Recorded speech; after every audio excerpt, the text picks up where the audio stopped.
What's up, guys? David from 12 Volt Technologies again. This one's kind of a cool one, so we figured we should bring you along. This is a 2001 Lexus LX470 with the factory Mark Levinson navigation system.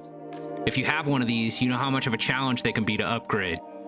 We go through the process of removing the factory Mark Levinson system and installing an Alpine ILX F511 floating screen.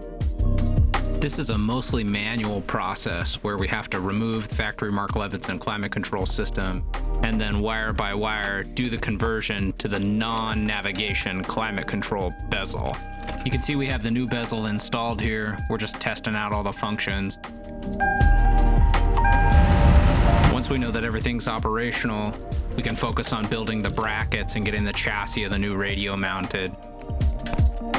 You can see that chassis mount here with the attachment point for the floating screen protruding through the radio opening.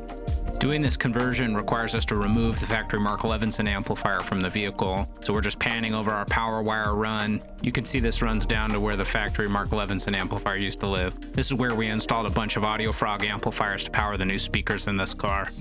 We got GB60s in the front doors with the GB10s in the tweeter locations and a GS42 coaxial in the rear doors.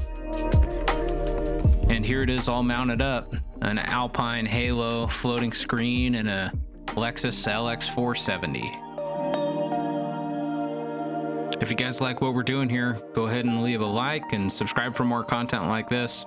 If you're in the San Diego area and you're interested in getting work done, jump on the website and submit a quote request.